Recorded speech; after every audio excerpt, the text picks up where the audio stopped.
And now joining me here in our NCAA.com March Madness Skype session, Kansas's Devonte Graham. And once again, the Jayhawks are the team to beat in the Big-12, trying to win their 14th straight regular season title. It's a remarkable streak. Regardless of what happened at home against Texas Tech and on the road at Oklahoma, Kansas is the team to beat. So, Devonte, what's it going to take to win 14 in a row?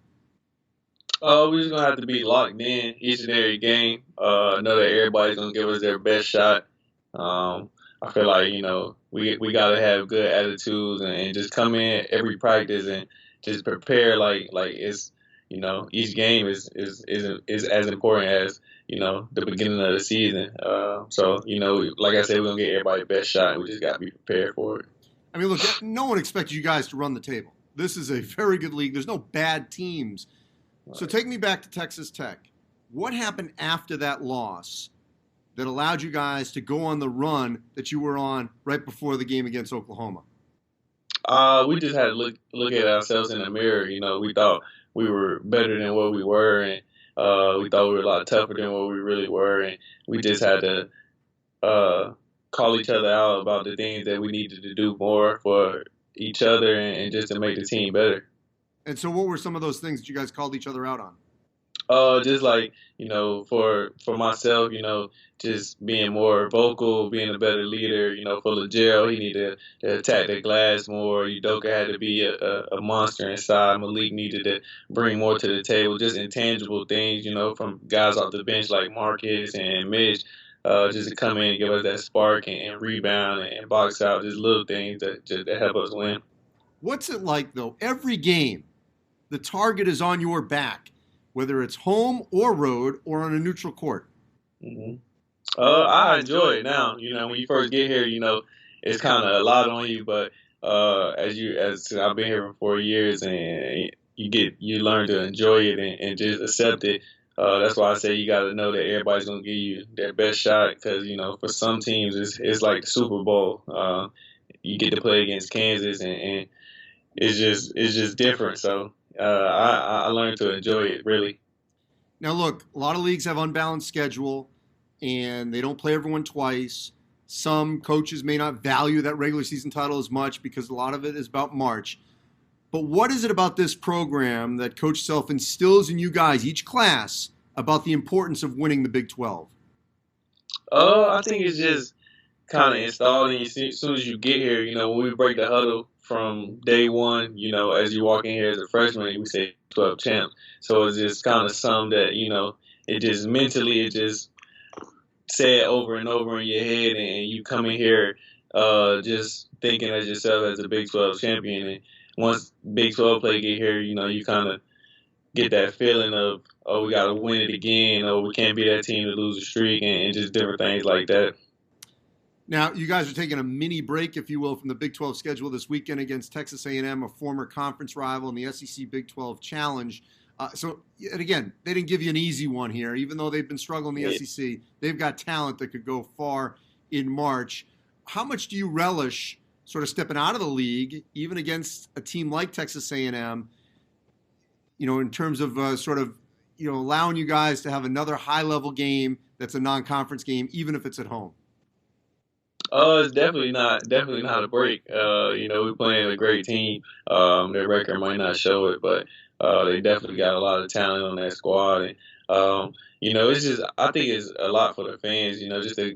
It's like the Big 12 SEC Challenge, just to see, I guess, which conference is better and which teams win majority of the games. But we played Kentucky the last 2 years, and it was pretty good. And we got a good challenge coming up on Saturday. So you guys added Sylvia D'Souza. You needed another big. You're not going to get Billy Preston. He's going pro. In terms of this Achilles heel with this group, how much has it been the need, for more rebounding, a little bit more size that, that was maybe missing a little bit earlier in the season?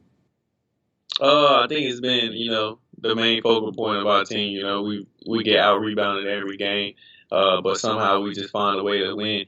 And we already know what our team is, and it's what we're going to have for the rest of the season. So we're going to be an undersized majority of the games. But like I said, Coach just talked about being tougher. If you're tougher and wanting more, majority of those rebounds, you'll go get them. And even if you get out rebounded, you'll still do the little things, find a way to win. How have you seen Malik Newman improve from his redshirt year to now?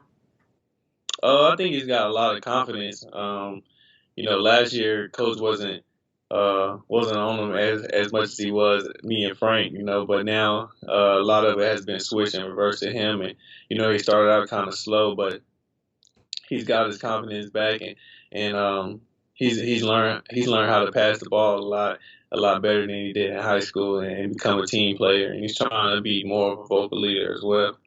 So you played alongside the National Player of the Year last season in Frank Mason, and not everyone is ready to get that baton and be the guy and the leader. Why do you think you were prepared to handle that?